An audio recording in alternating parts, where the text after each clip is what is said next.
तो intercept form कौन सी 23.6 का है ये topic. Intercept form of line क्या होती है, x upon a plus y upon b equal to 1। ये इक्वेशन होती है कब होती है कि अगर हमारे पास कोई लाइन है, ये एक्स एक्सिस है, ये वाई एक्सिस है, कुछ इस तरीके से जा रही है, इस तरीके से, तो एक्स एक्सिस पे ये कुछ ए इंटरसेप्ट कट करेगी और वाई एक्सिस पे कुछ बी इंटरसेप्ट कट करेगी, तो एक लाइन इक्वेशन ये होगी। अच्छा, आप लोग जनरली ऐसे ही सोचते हो, ये नहीं, आप ये मत सोचना कि केवल लाइन इसी तरीके से जाएगी, ये किस तरीके का इंटरसेप्ट मिलेगा। लाइन कैसी हो सकती है, आप बताओ मैं कैसी लूँ, किधर से लूँ, बोलो बताओ कहाँ पर रोकूँ। जहाँ कहोगे वहाँ रुक दूंगा, जहाँ कहोगे वहाँ रुक दूंगा। कैसी लाइन लूँ, क्या भैया रोक दो, क्या रोक रहे हो? अरे मतलब बताओ लाइन। हाँ रोक दो भैया, अभी बस अब रोक दो। ये बिल्कुल स्ट्रेट नहीं भैया, नहीं अरे स्ट्रेट सही है एकदम। नहीं भैया वैसी ठीक थी, आपने तो नेगेटिव डिजाइन में कहा ना इसीलिए। ठीक है, गोविंद की बात मानते हैं, ये स्ट्रेट रखते हैं। मान लो लाइन ये वाली है, ठीक है, इसको इंटरसेप्ट फॉर्म में रखना है हमको, ठीक है। इंटरसेप्ट फॉर्म में रखेंगे तो यहाँ पे एक्स इंटरसेप्ट कितना है, मान लो सपोज 2 है, ठीक है, ये 2 हो गया। तो इस इक्वेशन में रखोगे तो x अपॉन 2 रख दोगे, 0। y अपॉन क्या रखोगे, y एक्सिस पे इंटरसेप्ट कितना है, 0। इनफाइनाइट। 2 पैरेलल लाइन कहाँ पे मीट करती हैं, इनफाइनाइट पे। 0 पे कहाँ, जहाँ से कट करके थोड़े ना जा रही है, क्या कर ये इनफाइनाइट को रख सकते हैं 1/0, ये 0 हो जाएगा। x upon 2 equal to 1, x equal to 2, ये इक्वेशन आ गई, ठीक है। y एक्सिस के पैरेलल x, ये इक्वेशन यही होती है। आई बात समझ थोड़ी थोड़ी। और बाकी और भी कोई सी लाइन ले सकते हो आप, जैसे मान लो मैंने लाइन ऐसे ले ली, ऐसे ले ली, तो इसका x इंटरसेप्ट कितना हो गया, -3, और y इंटरसेप्ट 1 2 3 4 जो भी है, तो -3 रख दोगे एक ही है पर। अरे बस समझ, ऐसे भी हो सकती है, कैसे भी हो सकती है लाइन। अरे बस समझ, हम इस फॉर्म में रख सकते हैं उसको, कैसी भी लाइन है। तो आपको समझ आ गया, इस पर भेज जाओ क्वेश्चन देखने हमको। तो क्वेश्चन बता दे रहा हूँ मैं पहले, क्वेश्चन का एग्जाम्पल है, क्या दे रखा है वो सुन लो आप। देखो एग्जाम्पल 8 देकर रखा है, a straight line cuts off intercept from axis of coordinate the sum of whose intercept is constant. Intercept cut कर रही है, ये बता रखा है पहले, वो कोई भी लाइन कट करती है हमको पता है, इंटरसेप्ट कट कर रही है दोनों एक्सिस से, ठीक है। Sum of whose intercept reciprocal is constant. कुछ इंटरसेप्ट कट कर रही है, मान लो इसका इंटरसेप्ट ए है, इसका इंटरसेप्ट बी है। अब वो ये कह रहा है कि अगर इनके इंटरसेप्ट के रेसिप्रोकल, मतलब 1/a प्लस 1/b का जो सम है, रेसिप्रोकल के नहीं, इंटरसेप्ट के रेसिप्रोकल का सम एक कांस्टेंट है k, ठीक है। तो हमें प्रूफ क्या करना है, प्रूफ करना है, ये चीज़ गिवन है, to prove this line will pass through a fixed point always। क्या मतलब है इस चीज़ का, पहले मतलब समझ आ जाए। मतलब का मतलब, इसका मतलब ये है कि अगर मान लो ये चीज़ गिवन है हमको, ठीक है, ये कुछ कांस्टेंट है k, तो हो क्या रहा है बेसिकली यहाँ पर, जैसे हो सकता है कि मान लो ये k कांस्टेंट 4 है, या फिर 4 छोड़ो, मान लो ये k कांस्टेंट 1/12 है, ठीक है। तो हो सकता है इस a की वैल्यू कितनी हो, 3 हो, और b की वैल्यू 4 हो, 1/4 नहीं, तो 1/12 नहीं आएगा, माइनस और लगेगा यहाँ पर, मतलब इसकी वैल्यू माइनस कर लो।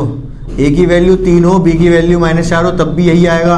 या फिर क्या हो जाए, a की वैल्यू -4 हो जाए, b की वैल्यू 3 हो जाए, ऊपर क्या बताया, a की वैल्यू कितनी हो जाए, 3, और b की वैल्यू -4 हो जाए, और बहुत सारी वैल्यू हो सकती है। इस पर ये कांस्टेंट k रहेगा। समझ नहीं आ रहा होगा आपको क्या कह रहा हूँ मैं, तो दोबारा से समझो। वो ये कहना चाह रहा है कि अगर ये वाली कंडीशन है तो हम कोई कितनी भी लाइन बना लें इस कंडीशन के अकॉर्डिंग, ये जो जितनी भी लाइन होंगी वो किसी एक फिक्स्ड पॉइंट से होकर जरूर जाएंगी। फिक्स्ड पॉइंट से होकर जाएंगी, मतलब ये भी लाइन की इक्वेशन हो सकती है, तो वो दूसरी जो लाइन बनेगी वो ये भी हो सकती है, ठीक है, और ऐसे भी हो सकती है लाइन, और ऐसे भी हो सकती है। पता नहीं किधर बना दिया, थोड़ा टेढ़ा हो गया, लेकिन हमेशा एक फिक्स्ड पॉइंट से जरूर पास होंगी, वो ये कहना चाह रहा है क्वेश्चन में। कितनी भी बना दो लाइन, ठीक है, इस कंडीशन को जो सेटिस्फाई करेंगी, बट एक फिक्स्ड पॉइंट से होके जरूर जाएंगी। तो सोचो आप थोड़ा सा क्या क्या कंसेप्ट लगाओगे यहाँ पर। भैया एक बात तो देखो यहाँ पर है क्या, हमें बेसिकली यहाँ प्रूफ क्या करना है, हमें प्रूफ ये करना है कि ये जो लाइन होगी इससे क्यों, अगर इसका एक्स इंटरसेप्ट ए है, वाई इंटरसेप्ट बी है, तो इक्वेशन ऑफ लाइन ये होगी। यहाँ लिख भी दे रहा हूँ मैं,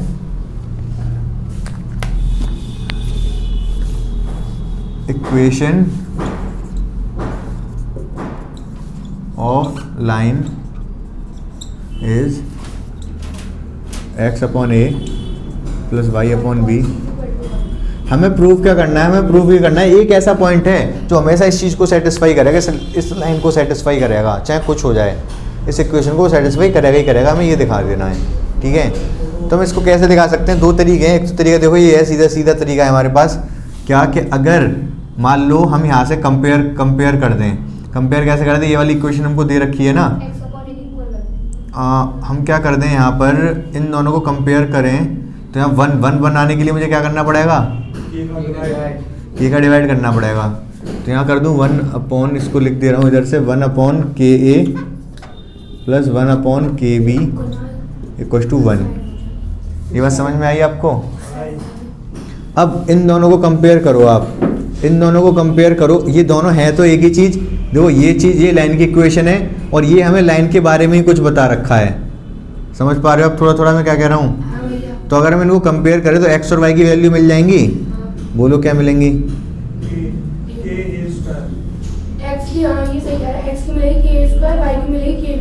क्या कह रहे हो पता नहीं, ऐसे सीधे सीधे x upon a equal to क्या है 1 अपॉन के ए, और y upon b equal to क्या है 1 अपॉन के बी। बी से बी कट गया, ए से ए कट गया, एक्स इक्वल टू आ गया 1 अपॉन के, वाई इक्वल टू आ गया। तो हमेशा ये जो x और y की वैल्यू आई है, चाहे लाइन की इक्वेशन चाहे कुछ भी हो, x बी की वैल्यू ये हमेशा 1 अपॉन के और 1 अपॉन के से पास होगा ही। एक पॉइंट ये जो है, ये वाला कौन सा है 1 अपॉन के कॉमा 1 अपॉन के, तो ये हमेशा ये जितनी भी लाइन होंगी वो इस पॉइंट से तो पास होंगी होंगी। तो भैया मतलब मैं भी सही कही थी कि मतलब देखो अब मैं क्या बता रहा हूँ कि आप इसको थोड़ा कंफ्यूज हो रहे होगे। मैं थोड़ा अलग एग्जाम्पल समझा देता हूँ। मान लो मुझे दे रखा है 2 इंटरसेप्ट दे रखे हैं, ए और भी पता नहीं क्या इंटरसेप्ट हैं, बट इनका सम कितना दे रखा है 10 दे रखा है, ठीक है। तो ऐसी बहुत सारी लाइन हो सकती है, एक लाइन होगी ज़्यादा होंगी, ज़्यादा होंगी, 2 वेरिएबल है, एक इक्वेशन है। जैसे अगर मैं बोल दूँ x plus y equal to 10 बोल दूँ, तो x और y कितनी वैल्यू पॉसिबल है, ए और बी ले लो, ए और बी की कितनी वैल्यू पॉसिबल है 7 3 6 4 5 बहुत infinite number of value possible हैं। इसी तरीके से यहाँ पर भी ए और बी की infinite number of value possible हैं, ठीक है। तो ए और बी की infinite number of value possible है, तो इनफाइनाइट नंबर ऑफ लाइन भी बन जाएंगी। चेंज करता जाऊँगा मैं, ए और B infinite number of line बनती जाएंगी, लेकिन ये सारी लाइन एक जगह से जरूर पास होंगी, किससे 1/10 1/10 से। क्यों, यही चीज़ हमने प्रूफ की है यहाँ पर, ठीक है। कैसे की है वो आपको समझ आया, इन दोनों को कंपेयर किया है बस। ये वाली ये गिवन है ना हमको, तो मैंने के नीचे कर लिया, क्योंकि मैं 1 बनाया, क्योंकि एक्चुअल में 1 होता है यहाँ पर 1 बनाया, तो ये बन गया। ये इन दोनों कंपेयर करा तो x और y की वैल्यू ये आई हमारे पास, ठीक है। जैसे अगर मैं कह दूँ एक कोई लाइन है, कोई लाइन की इक्वेशन दे रखी है 3x plus 4y equal to 10, और एक और लाइन दे दी मैंने जो सेम है ये इसी की तरह 6x plus 6x plus ay 6x plus ay equal to 20। तो क्या आप a की वैल्यू नहीं बता सकते जब दोनों लाइन सेम है? तो कितनी होगी 8 होगी, क्योंकि 2 गुना हो रहा है वो। इसी तरीके से जब ये दोनों चीज़ एक हैं तो कंपेयर करके हम डायरेक्ट नहीं बता सकते। मैं कंपेयर कैसे कर रहा हूँ इसको, 3 ही लिख लो, छोड़ो 10 भी क्या लिख रहे हो। तो यहाँ पर क्या है, ए की वैल्यू 4 है, कंपेयर करेंगे तो ऐसी इन दोनों, ये दोनों जब एक ही चीज़ है तो इनको कंपेयर करूँ मैं तो ऐसे लिख सकता हूँ। और समझ में आई आपको अच्छे से? देखो इस क्वेश्चन में क्या दे रखा है, एग्जाम्पल नंबर 15 में ये हमारी गिवन लाइन है, ठीक है। अब बोला गया locus of mid point of line segment. Line segment कौन सी, तो इंटरसेप्ट से जो लाइन सेगमेंट बन रहा है, ऐसे लाइन जा रही है ये सपोज, ठीक है। और बेसिकली ये क्या नॉर्मल फॉर्म है, चाहे तो हम इसको नॉर्मल फॉर्म बता सकते हैं कि ये पी है और ये चीज़ अल्फा है, छोड़ो वो हमें दिखाने की जरूरत है नहीं। तो फिलहाल हमें क्या दे रखा है कि ये एक लाइन दे रखी है, तो इसका जो मिड पॉइंट होगा लाइन का मिड पॉइंट, उसका लोकस पूछ रहा है। लोकस का क्या मतलब है, ये लाइन क्या हो सकती है, जरूरी नहीं ऐसी होगी, कैसी भी हो सकती है। कैसे क्या हो सकती है वो डिपेंड करेगा वैल्यू किसकी, अल्फा और पी की। अल्फा और पी की वैल्यू पे डिपेंड करेगा कि ये लाइन कैसी होगी। देखो अभी ये मान लो एंगल, अगर एंगल 40 है तो ऐसी होगी, अगर एंगल में 60 कर दूंगा तो ऐसी ही बनेगी, और एंगल और ज़्यादा कर दूंगा तो इस तरीके से बनेगी। समझ पा रहे हो आप कि नहीं? तो एंगल पे डिपेंड करेगा अल्फा पे कि लाइन कौन सी है, ठीक है। और जैसे जैसे ये लाइन इधर, या फिर जैसे अगर मैं अल्फा की वैल्यू और चेंज करूंगा तो इधर पहुंच जाएगी, उधर पहुंच जाएगी। लेकिन एक्चुअली होगा क्या कि इसका इन लाइन का जो मिड पॉइंट है, इन लाइन का जो मिड पॉइंट है वो कहाँ कहाँ जा सकता है। लाइन तो इनफाइनाइट हो सकती है, तो ये लाइन, ये पॉइंट क्या, एक स्ट्रेट लाइन बोला, क्या बोला है, locus of mid point is this. ये स्ट्रेट लाइन नहीं है, जो भी है हमें उससे मतलब नहीं है। तो लोकस बेसिकली पता है कैसे मूव करेगा, ये लोकस को इस तरीके से मूव करेगा, ये समझ रहे हो आप। जैसे जैसे इनके मिड पॉइंट, इसका मिड पॉइंट, इसका मिड पॉइंट, इसका मिड पॉइंट, इसका मिड पॉइंट, इसका मिड पॉइंट, इसको लोगे तो इस तरीके से जाएगा। ये हमें प्रूफ करना है, हमें उससे मतलब नहीं किस तरीके से जाएगा, हमें सिर्फ इतना पता करना है कि इसका जो मिड पॉइंट होगा वो कैसे, क्या उसका लोकस क्या होगा, ठीक है। समझ पाए आप थोड़ा थोड़ा? हाँ, तो पहले मैं लाइन बना दे रहा हूँ। तो लाइन कौन सी है, सपोज ये है x है, ये विनीत क्यों नहीं आ रहा? ये y है। अब अगर मैं यहाँ पर इसका x, अगर मैं इस लाइन का क्या लूँ, इसका x इस पर कहाँ पर कट के करके जा रही है वो पता करूँ तो क्या होगा, x इंटरसेप्ट कितना होगा,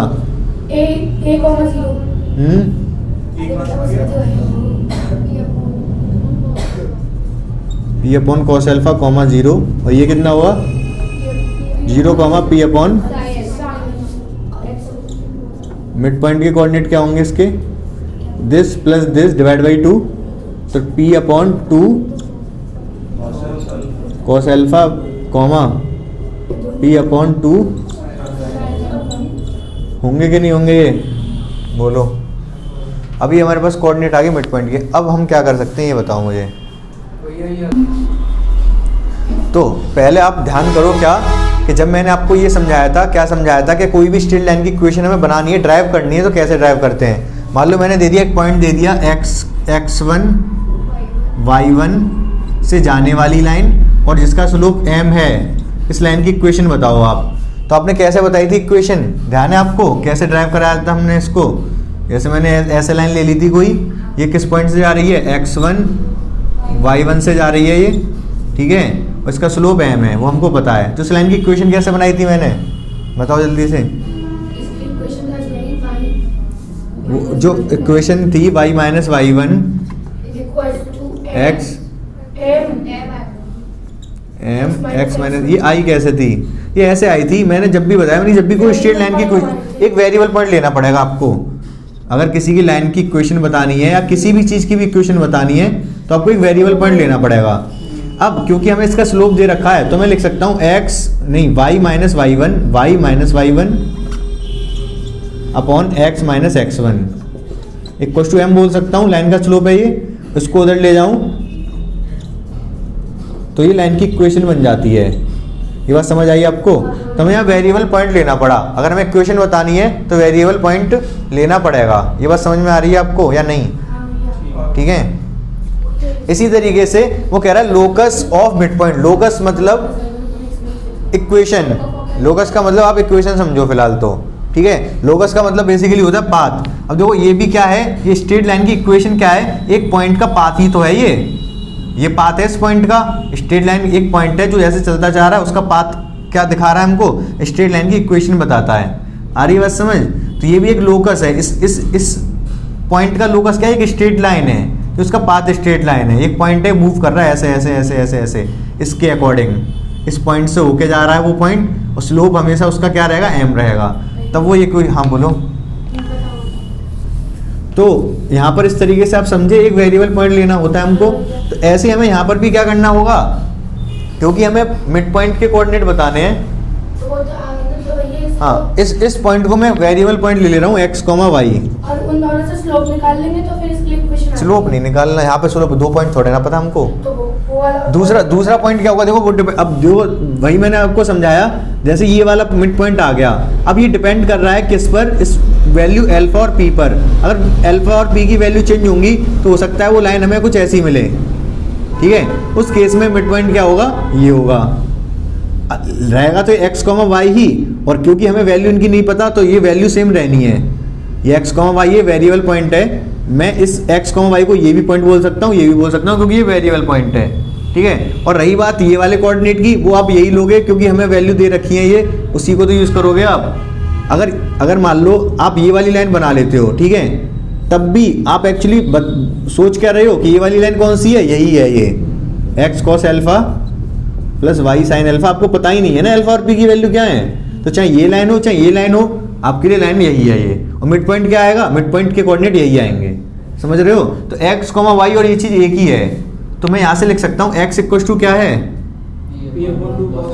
लिखना चाहो पहले मिड पॉइंट लिख दो, c मिड पॉइंट m, जो भी बनाना चाहो m बना दो, m कितना आएगा 0 plus p upon cos alpha divided by 2 comma p plus क्या लिख रहा हूँ ये, p अपॉन साइन अल्फा। पूछो ये इसका मिड पॉइंट तो सेम होगा, किन दोनों का, नहीं अलग होगा, तभी तो वो लोकस पूछ रहा है उसका, मिड पॉइंट कहाँ कहाँ जाएगा, कैसे मूव करेगा, उसी चीज़ को तो लोकस बोल रहे हैं, ठीक है। तो यहाँ से मिड पॉइंट की कोऑर्डिनेट क्या है, p अपॉन 2 कॉस अल्फा और ये p अपॉन 2 साइन अल्फा। हम बोल सकते हैं क्योंकि हम इस पॉइंट को x, y बोल रहे हैं, तो x को बोल सकता हूँ p अपॉन 2 कॉस अल्फा, ठीक है, और y equal to p upon 2 sine alpha. तो हमारा x और y में इक्वेशन आ चुकी है, ठीक है, लेकिन हमें इसको कंबाइन करना है, इन दोनों इक्वेशन को क्या करना है, मुझे कंबाइन करना है। कंबाइन करने के 2 तरीके हैं, क्योंकि इसको इक्वेशन क्या बोल रखी है इसने, 1/x² प्लस 1/y²। चाहो तो आप 1 करके स्क्वायर करके ऐड कर दो, सीधे वही मिलेगा हमको जो RHS में, और नहीं तो आप क्या कर सकते हो, जब भी मैंने बताया आपको, चलो ऐसे ही कर लो, तो आप ले लो 1/x² प्लस 1/y² क्या होगा यहाँ से, बोलो जल्दी से, 1/x, इसको उल्टा कर दोगे 2 upon cos alpha upon p का होल स्क्वायर, इसको भी उल्टा कर दोगे 2 साइन अल्फा अपॉन p का होल स्क्वायर। तो मैं यहाँ से कह सकता हूँ 4 कॉमन आ जाएगा और p² कॉमन आ जाएगा, ब्रैकेट में क्या बचेगा, cos square alpha plus sine square alpha, ये 1 हो जाएगा, इधर क्या है x² प्लस 1/y²। ये x और y हमने क्या कौन से पॉइंट लेट किए थे, मिड पॉइंट लेट किए थे, तो मिड पॉइंट का ही तो लोकस बता रहा है ये वाली चीज़, आई बात समझ, ठीक है, बोलो कम समझ आया है।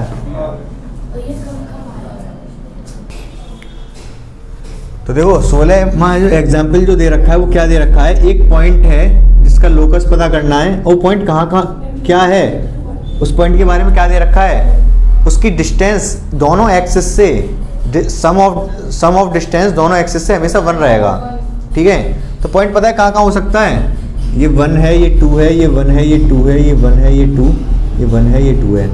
अच्छा, अगर मैं यहाँ से बात करूँ, यहाँ से अगर मान लो पॉइंट ये ले लूँ, तो ये y एक्सिस से कितना दूर है, 1 यूनिट, x एक्सिस से कितना दूर है, 0, x एक्सिस पर ही, x एक्सिस से दूर है ही नहीं है, x एक्सिस के तो बिल्कुल पास है, y से कितना दूर है, 1 पर, मतलब ये वाले पॉइंट की बात वो कर रहा है।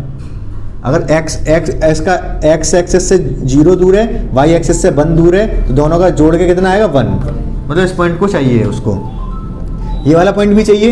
यहाँ पर x एक्सिस से कितना दूर है, 1, और y एक्सिस पर ही है तो 0, तो ये भी 1 आएगा, उसको ये भी पॉइंट चाहिए, ये भी पॉइंट चाहिए। फोकस जिसका लोकस चाहिए वो ये चारों पॉइंट पर तो है, सर्किल हो सकता है उस पॉइंट सर्किल हो, ठीक है, और कहाँ हो सकता है वो वाला पॉइंट, हाँ ये भी जरूरी थोड़ी है कि 1 से 0 1 से 1 हो, वैसे हाफ हाफ भी तो हो सकता है। हाँ बिल्कुल हो सकता है, वही तो मैं कह रहा हूँ, हाफ हाफ हो सकता है। हाफ हाफ कब होगा? यहाँ पर होगा पॉइंट, फिर वो यहाँ पर इस पॉइंट कोऑर्डिनेट क्या होंगे? हाफ कॉमा हाफ, इससे हाफ दूर है, इससे हाफ दूर हो सकता है है, तो 1/4 इससे दूर हो और 3/4 इससे हो। हाँ वो भी हो सकता है, वो यहाँ कहीं पड़ेगा जाके, यहाँ कहीं भी आएगा। इसी तरीके से यहाँ पर भी आएगा पॉइंट, यहाँ पर भी आएगा, यहाँ पर भी आएगा, यहाँ पर इस तरीके से ये कुछ इस तरीके का बन जाएगा। ये समझे आप? जो पॉइंट का लोकस बनेगा वो कुछ इस तरीके का होगा।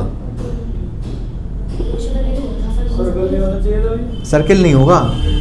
देखो आप, ये 1,0 है, ठीक है, 0,1 है,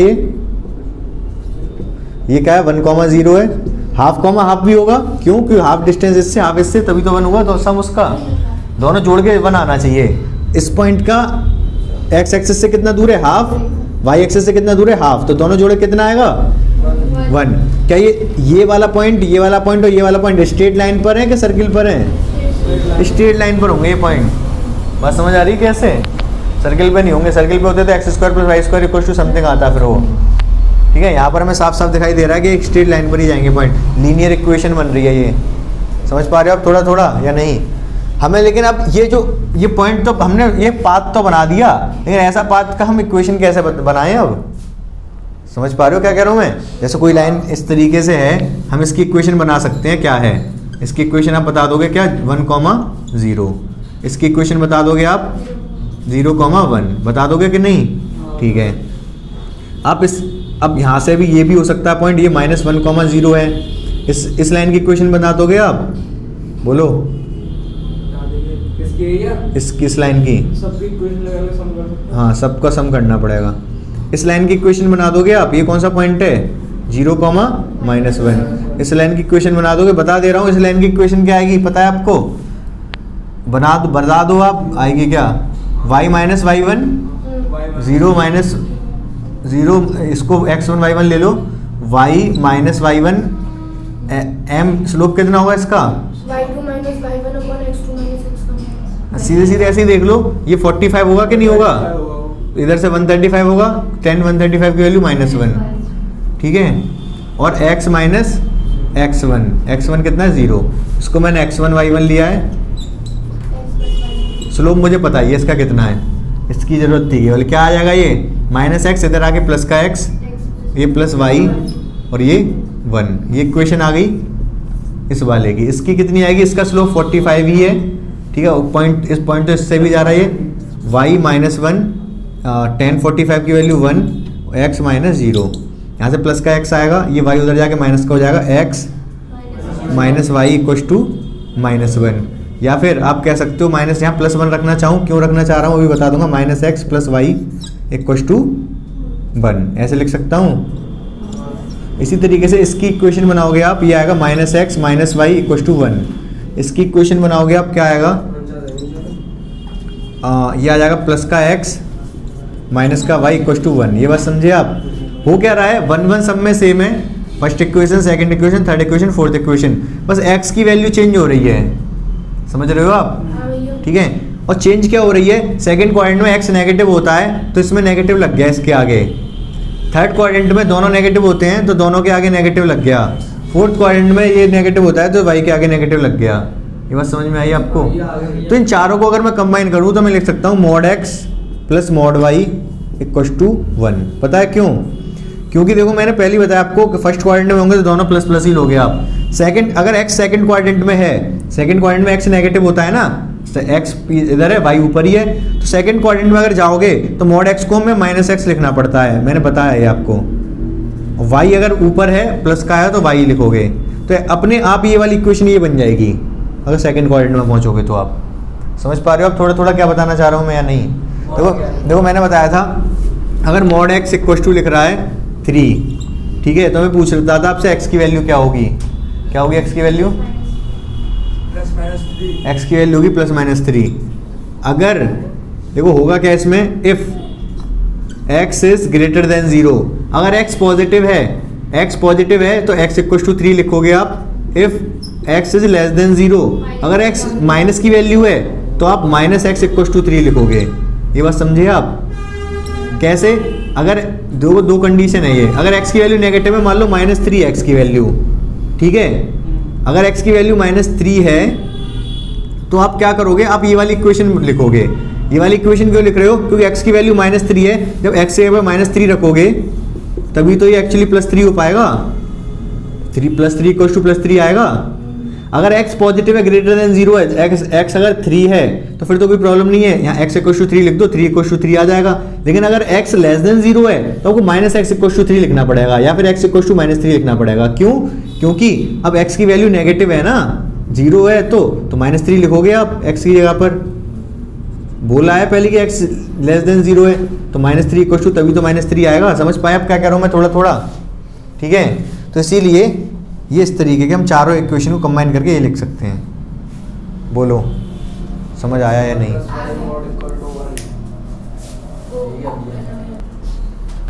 तो देखो क्या क्वेश्चन दे रखा है, क्वेश्चन नंबर 6। यही क्वेश्चन थोड़ा सही सा है, बाकी सब आसान है, आप खुद से ही ट्राई करोगे, ठीक है।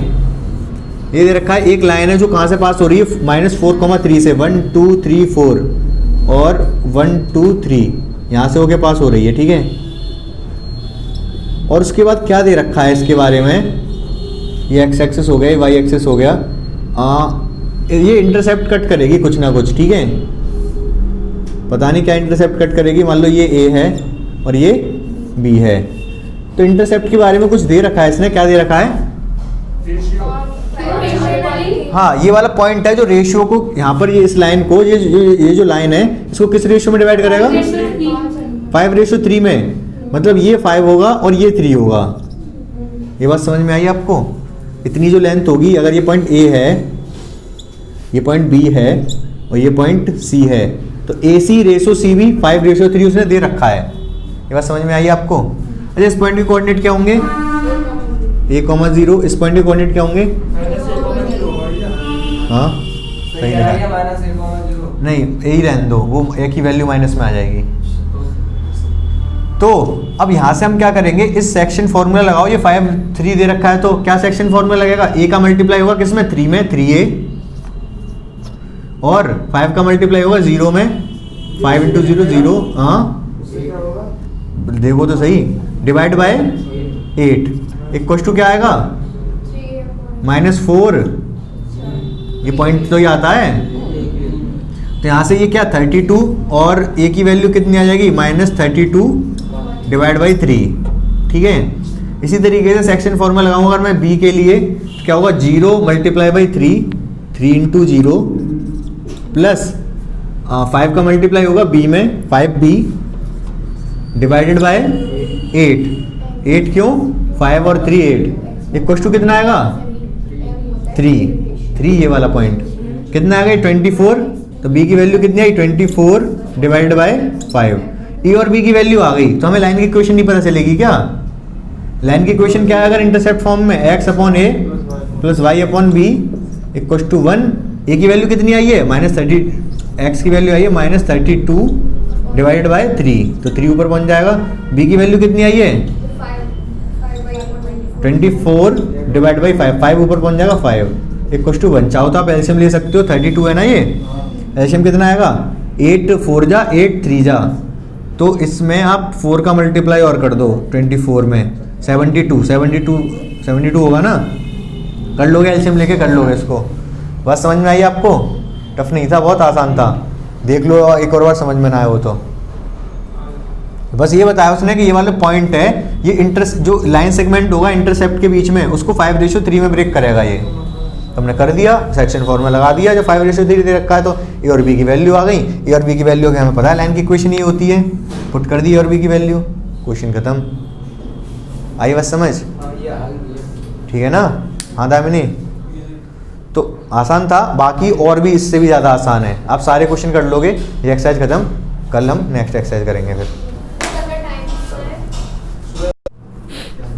तो देखो क्या दे रखा है, एक तो ये लाइन इससे पास हो रही है, ठीक है, और पोर्शन को इंटरसेप्ट कर रही है जो ये लाइन बना रही है, कहाँ पर, कोऑर्डिनेट एक्सिस के बीच में। तो कोऑर्डिनेट एक्सिस x y, ठीक है, ये लाइन की इक्वेशन क्या होगी, अगर मैं x को 0 कर दूं तो क्या होगा, y कितना आएगा, -3, 1 2 3, अच्छा 1 2 3, एक तो ये पॉइंट हो जाएगा 0, -3। अगर मैं y को 0 कर दूं तो x कितना आएगा 5।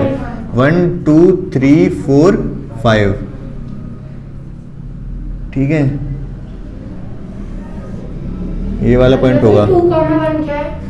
क्या? 2,1 वो तो बताता हूँ अभी। ये तो लाइन की लाइन बनाई है मैंने अभी, ठीक है, इसमें कोई प्रॉब्लम नहीं होनी चाहिए आपको। ये क्या बनाया मैंने, ये लाइन के, इस वाली लाइन के कहाँ कट कर रही है एक्स और वाई को, वो बनाया है। कोऑर्डिनेट एक्सेस जो है वो कहाँ पर कट करके जा रही है कोऑर्डिनेट एक्सेस को, वो बना लिया। जरूरत थोड़ी है कोई ये रखेगा हम 5 y की जगह 2 रख के x की वैल्यू निकाल लें। कुछ भी रख दो, वहां से हमें एक्स एक्सेस, ये लाइन एक्स एक्सेस को कहाँ पे कट करेगी, जब y इक्वल टू 0 होगा। एक्स एक्सेस पे y 0 होता है ना, तो तब y, अगर मुझे ये पता करना है कि एक्स एक्सेस को कहाँ कट करेगी तो y 0 रखना पड़ेगा। मुझे पता करना है y एक्सेस को कहाँ पे कट करके करेगी तो x 0 रखना पड़ेगा। तो भैया 0 भी तो रख सकते हैं और अदर वैल्यू भी तो रख सकते हैं। नहीं रख सकते ना, वही तो बता रहा हूँ, क्योंकि एक्स एक्सिस पे क्या होता है y इक्वल टू 0, तो मुझे एक्स एक्सिस पे कहाँ कट करेगी ये पता करना है, तो y 0 ही रखना पड़ेगा। अगर मैंने y 1 रख दिया या y -1 रख दिया तो ये वाला पॉइंट आएगा। मुझे ये थोड़ा ना चाहिए y -1 वाला, मुझे तो जब चाहिए y 0 है, एक्स एक्सिस को कहाँ पे कट कर रही है, ठीक है। तो ये वाली लाइन बना ली हमने। अब जो नई लाइन पूछ रहा है वो नई लाइन की इक्वेशन बतानी है। वो नई लाइन है क्या, इस पॉइंट से पास हो रही है और जो कोऑर्डिनेट एक्सिस को कट कर रही है ये वाली लाइन, उसका मिड पॉइंट से होके जा रही है, यहाँ से होके जा रही है, और 2,1 x में 2 y में 1 यहाँ से होके जा रही है। ये वाली लाइन की इक्वेशन चाहिए हमको, ठीक है। इसका मिड पॉइंट पहले पता कर लें। इसका मिड पॉइंट कितना होगा, 0 + 5/2, 5/2 -3 + 0/2, -3/2। ये पॉइंट आ गया। ये पॉइंट तो बताइए हमको, 2,1 नहीं कर पाओगे इसको, कर लेंगे। हो जाएगा ना।